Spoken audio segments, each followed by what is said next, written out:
morning. Good morning. Good morning. My name is Justin Reifert. I'm the VP of Agent Success here at Premier Marketing. Oh, can everyone hear me okay? I hope everyone can hear me all right. I am joined by Taylor McDonald of CSG Actuarial. She works with our quoting tool engine that we use that all of you have access to. Just to make a quick announcement here, Premier Marketing is currently working toward improving our agent experience, and one way we can do that is through our upgrading in technology. And so we're excited to have Taylor here today to introduce our new e-app that is presented through CSG and our quoting tool. Without further ado, Taylor, please take it away. Thank you, Justin.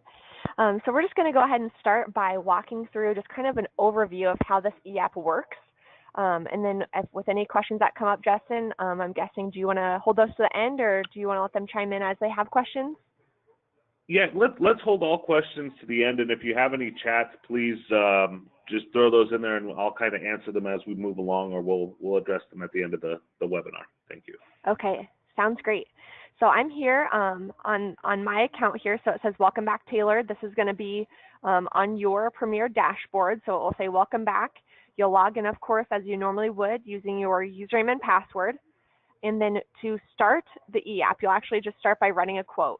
So you'll just start by hitting Run Quote under Medicare Supplement. And then when this comes up, we'll just go ahead and run the quote as normal. So we'll enter the zip code, age, gender, tobacco status, plan type, how we want to sort the quote, everything as we normally would. Once we've entered all this information, we'll go ahead and hit Get Quote. And we currently do have the e-app for Mutual of Omaha and Aetna. So on my little demo account here, I am going to see both Aetna here and Mutual of Omaha. As we scroll down underneath the quote results, we'll see that we have this blue Apply Now button. So this is a button we want to hit. This is how we know that there's an e-app tied to this carrier, because we'll see this Apply Now button. So we'll go ahead and click Apply Now. It's going to take us into the e-app. And the first time that we're running a quote, or we're submitting an e-app for a carrier for the first time for this carrier and in this state, we will have to validate ourselves or verify ourselves using either that NPN number or producer number. So I've, of course, done this before. I'm going to be David today. This is my writing number. So let's say we're in Nebraska, and this is my first time submitting a Mutual of Omaha e-app. I will need to enter my first and last name, as well as my writing number or my producer number. So for Aetna, it is going to be the NPN number, and for Mutual, it's the Mutual writing number. So once you validate that for the first time for that carrier in that state, you don't have to do it again. It's going to remember you, as it's remembering me now as David for this demo. It will show us our plan that we've selected here. So we, of course, ran a quote for Plan F. For Mutual, it's going to tell us the gender is female, the age is 65, and the tobacco status here. It's going to keep that quote up here the whole time, so we know what plan we are submitting this e-app for. We'll select the underwriting type, so we'll just go ahead and select full underwriting here. The nice part about the e-app is whether we're doing an application for Mutual of Omaha or for Aetna, this whole system here is going to be the same. So once you've got it down for one carrier, it's going to be the same process. The business rules are going to vary carrier to carrier, but the actual process of the e-app is going to be the same no matter who the carrier is. So of course, we'd fill out the applicant information, their first and last name, the effective date. If we change something here on the screen, so for example, we did the quote for a Plan F, but let's say we change our mind and want to switch to a Plan G. As we click Plan G, we'll notice in the right-hand corner up here, it's automatically going to update in real time to show us what the rate is for a Plan G. So it's going to switch this. It's going to keep updating at all times. So we can see that this switched to the rate for the Plan G. So as we make changes to the information of the application, it is going to reflect that up here, and it's going to all be updated in real time. So you're not going to be able to really mess this up. It's going to keep it accountable and keep all the information true and accurate the whole time. We'll scroll down here to the health information.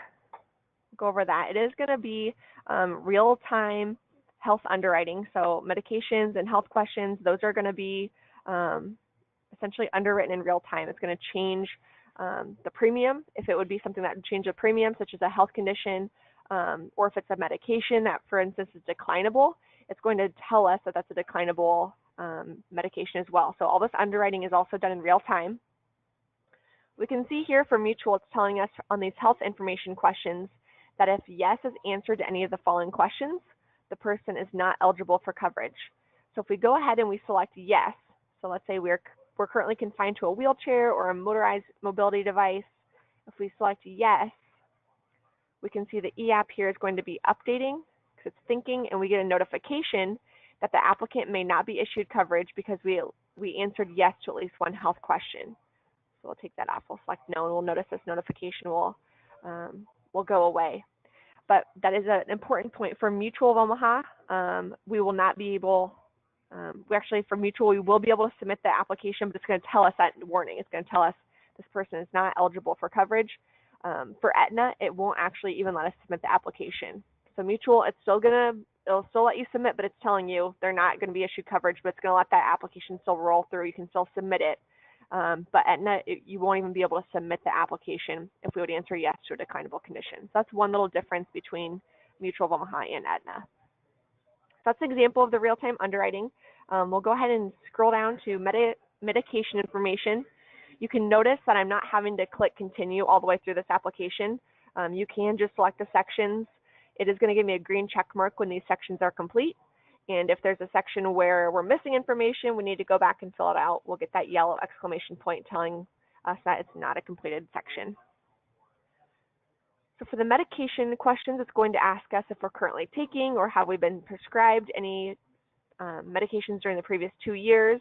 If we select yes, we're going to get this drop down. And it's going to have us indicate any over-the-counter or prescription drugs. We can search for medications. We'll go ahead and enter here one of our drugs. You would choose the dosage. If the dosage is required, we'll go ahead and enter that here. The frequency, and it's going to ask if we've taken this medication for more than 2 years. Yes, it's been prescribed by a primary physician. The diagnosis of condition is a kidney condition, and then we'll click add prescription. So once we add that, it's going to go ahead and it's going to enter here under this entry, and we can go ahead and enter multiple drugs. So then we would just add the next drug and so on, adding those to application here. If it is a declinable condition, again, we're going to get a notification that this is a potentially declinable medication. So the person is going to be notified of that. The agent will be notified that that drug is a declinable drug for this carrier. We'll scroll down to the to be completed by producer. Of course, there is different signature methods, electronic signature methods, since this is an e-app. For Aetna, we have the option of a voice signature. I saw my declinable medication. So there's my notification because this is a declinable drug that I did select just to the previous section. So that was my notice that it's a declinable medication. But for the signature, we do have a few different signature methods. For Aetna, we have the voice signature, so I can call into a number and verify themselves, and it will be on a recorded verification system. They have the email signature, so the applicant would be emailed something and they would verify some information, and that's how they'd validate themselves. We also, for Aetna, if the agent and the applicant are both in the same setting, then the applicant can provide identifying information such as the last 4 of their SOCH, mother's maiden name. And then we can also do a wet signature. So let's say we want to go through this whole application and we want to print this. We can actually print a PDF of the application and do a wet signature and mail it in if that was something we'd want to do. Mutual, we have the email signature as well as the identifying information if the applicant and the agent are in the same setting, or a wet signature. So a few different of our electronic signature methods that you can be aware of. In this to be completed by producer section, this is where we would add any information such as policies that were in force. We choose where we want the policy delivered to, whether that's the applicant or the producer. We're just verifying everything's been submitted correctly. This is also where we can add in documents. So for instance here, this one defaults to notice of termination. We can actually choose a file here and upload those documents right to the application, add those in, and they'll be submitted directly to the carrier. Again, when we submit these applications, they do go directly to the carrier. And so So everything is then verified by the carrier. There's no, CSG doesn't do anything with these applications. They all do go directly to the carrier. Once we've entered all of our information, and we would have green check marks all the way down, we would click Verify Application. Again, of course, I'm not filling out an entire application here. We don't really want to submit this application to the carrier. But once we click Verify Information, it's going to show us kind of an overview of all the sections, show me anything that's missing that I need to go back and fill out. It's highlighted in yellow. So we can see that, of course, I'm missing a lot of this information here. But once we have verified all this information, we can click Lock and e-sign. Once the application is locked, we can go back in if we need to change anything, but it is going to ask the applicant to verify, and it's going to notify them that we went back in and changed so that they know that the agent was back in there after it was already locked, just to let them know that something could have potentially been changed and that the application was reopened back up. Once we've hit lock and e-sign, then they would select their electronic signature method that we did go over. I'm not actually going to do an e-signature today because I don't want to actually submit this to Mutual of Omaha. I'll go ahead and take us back to the dashboard. I'll show you where you can see any e-applications that have either been started or submitted. So if we just click View Active here under e-applications, it's going to take us to our e-application dashboard. So we can see that this one was started today on May 16th, and it's incomplete. We did not submit this. It was for Mutual of Omaha. It was a Medicare supplement in Nebraska for a Plan G. If we would have typed in the applicant's name, that would be shown here. So then if we had started this, let's say we need to come back to it later, we simply hit edit and it will reopen back up this application, and we can proceed from where we left off on the application. If this is an application we're no longer working on, or we started this and the person changed their mind, whatever would happen, we can actually delete these out of here and trash these so they're not in our dashboard. So Justin, that's kind of our overview of the e-app. Is there any questions that anybody has that they want to ask at this time about the e-application or the process, anything about it? Just 1 second here. I'll try to get everything. I was looking at a few of the questions on here that I got. One of the questions I had is when will this go live? We're hoping for this to go live today yet, right? Correct, Taylor? I believe that's our plan here after our call. Yep. And then when you log into the quoting tool, where will we see the e-app? Yeah, so I'll show you right here. If we just go back to our dashboard here, so this is your dashboard when you first sign in, you will see this e-application icon here underneath tools, and that's how you get to the dashboard, which I just showed you, where you'd see your applications that have already been started or submitted.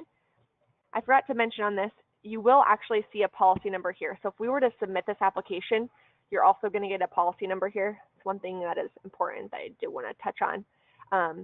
And so this policy number would populate here under status. It would show us that policy number. So if you need to go back and get a policy number. But otherwise, once it's live, you're going to see this e-application icon underneath tools. And also when you're running a quote, underneath the results for Aetna and Mutual of Omaha, you will see that blue Apply Now button. So that's how you'll know it's live. Those are the two things that will be different once this goes live. Perfect. Thank you. No problem. Christine was asking which two carriers. Christine, we are looking at Mutual of Omaha and Aetna for the time being. Additional carriers down the road will be added, or at least that's the goal here. And then Rachel was asking if an agent doesn't have a particular contract active through Premier, will access be able or disabled to that particular carrier? As of now, no, we are not worrying about that. So as of now, there will be no disabling of any of the access. Just, I'm trying to see if there's any other questions here. I'm not seeing anything. And for anyone that's on the call, if you do have any additional questions, please feel free to reach out to your agent support manager back here on our teams. Again, we will be live with this today, so it's new for all of us. We're excited to have this launched today. And if there's any questions, don't hesitate to reach out to your marketer back here at Premier. Taylor, do you have anything in addition to add? I don't think so. I think you've nailed it, Justin. If they have any other questions, of course, they can reach out to you, and you can certainly direct those to me. I'm happy to answer any questions as well. That sounds fantastic. Thank you, everyone, for joining us today. I know this was a short call, but we're excited about the opportunity here and hoping that this will make things a little easier for each of you. So have a great day. Thank you.